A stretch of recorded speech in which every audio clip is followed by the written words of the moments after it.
마로니 공원 단풍도 절정을 지나서 그 빛을 잃어가는 것 같습니다. 이렇게 자연은 흘러갑니다만 우리 도시인들의 삶은 어떻습니까? 하루하루가 분주하지요. 이른 아침부터 사람들과 부딪히면서 또 만나면서 정신없이 바쁘게 보내는가 싶습니다. 그렇지만 마음속은 왠지 모르게 허전하고 이른바 군중 속의 고독을 느끼지 않을 수 없습니다. 인간은 공동체에 대한 열망을 지니고 태어난다고 합니다. 가족이나 친구와의 어울림 속에서 또는 타인과의 관계를 통해서 기쁨을 얻고 또 행복 또는 성장을 하게 되는 겁니다. 우리가 어렸을 때 생각을 해보면요, 하나의 추억이라 할까요? 동네 골목에서 공기놀이, 구슬치기 같은 놀이를 했습니다. 소녀들은 어떤 놀이를 했나요?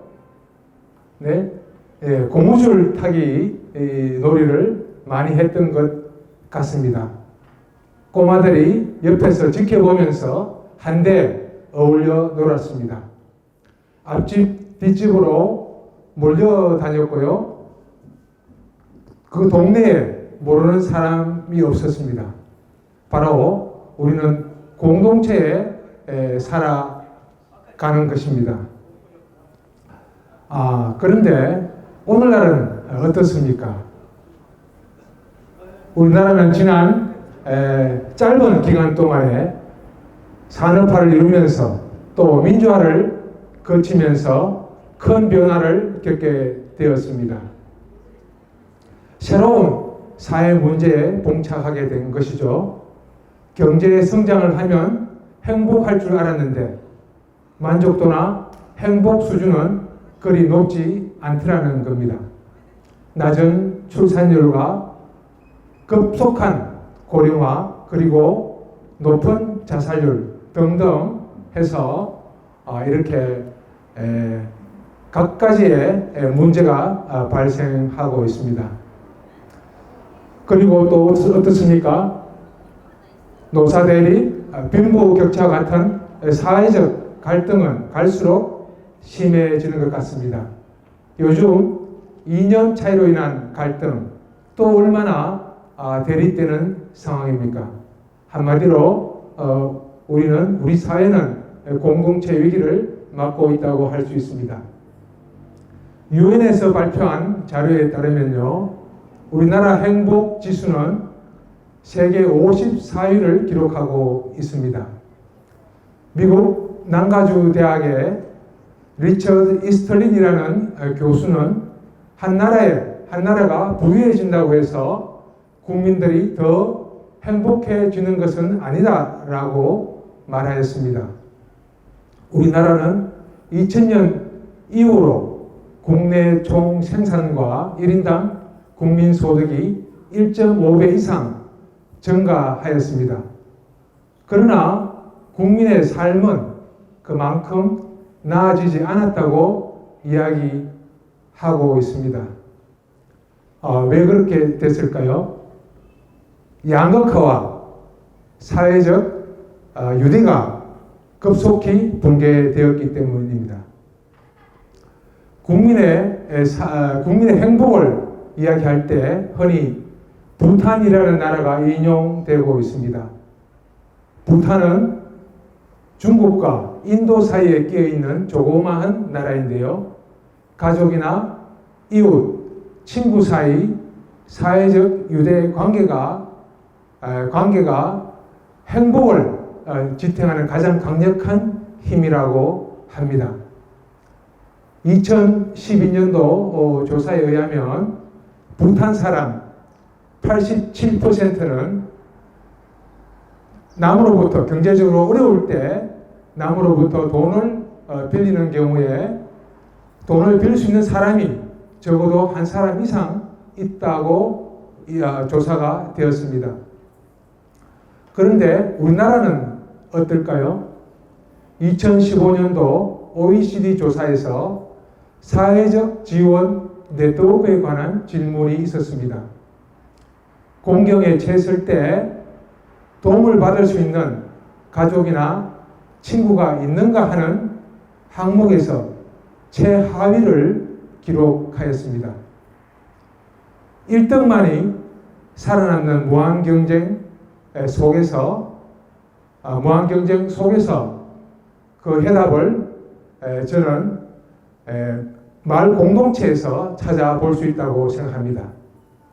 이렇게 1등만이 살아남는 무한경쟁이라고 하면 오로지 모두가 외롭고 외톨이 되는 그런 사회가 아니겠습니까? 그래서 저는 제가 살고 있는 동네, 많은 사례가 있겠지만 살고 있는 동네 마을 공동체를 소개해 드리려고 합니다. 저는 요즘 동네를 오고 가면서 이전에는 가지지 못했던 행복을 느끼고 있습니다. 동네 주민들이 마을 공동체를 결성해서 아름다운 꽃길을 조성했기 때문입니다.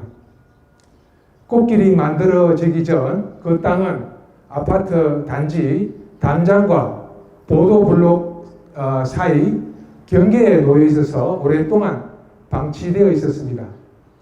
그 결과로 담배꽁초 같은 자잘한 쓰레기가 수시로 버려지는 그런 곳이었습니다.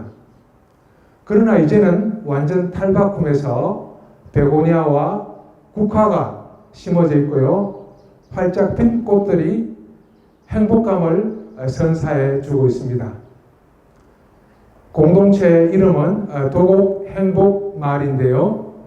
행복한 꽃마을 사업을 통해서 사람과 자연이 조화롭게 살아갈 수 있음을 느낄 수가 있습니다.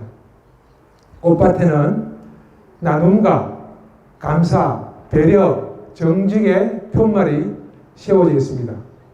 그래서 어린 학생들과 어른들이 그 표말을 보면서 공동체 덕목을 자연스럽게 배울 수 있을 것입니다. 또 한쪽에는 옥수수와 콩, 가지, 고추와 같은 농작물을 키웠는데요. 어린이들이 자연 학습을 익힐 수 있는 아주 효과적인 방법이었다고 생각합니다. 지금까지는 이 일을 아무도 시도하지 않았습니다. 하지만 행복마을이 행복마을을 조직해서 이 일을 시작하니까 여러 군데서 관심을 나타내고 도와주려고 했습니다. 인근 분식 가게에서는 꽃밭에 뿌릴 물을 공급해 주었고요.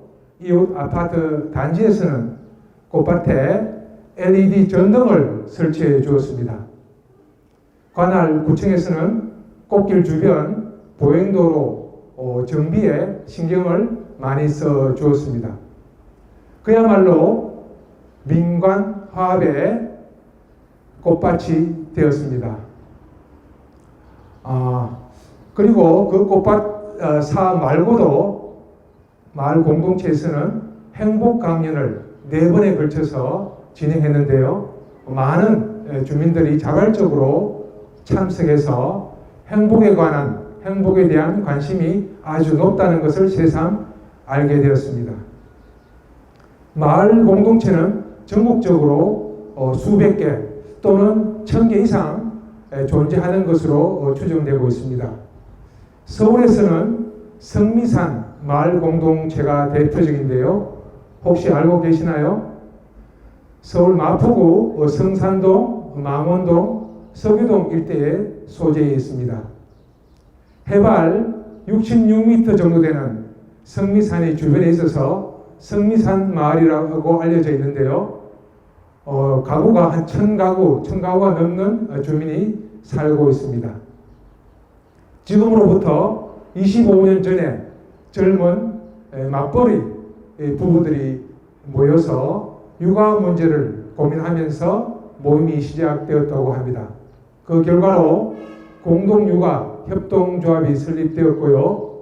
계속해서 교육, 주거, 문화 등등 다양한 공동체 활동이 활발하게 이어져 오고 있습니다.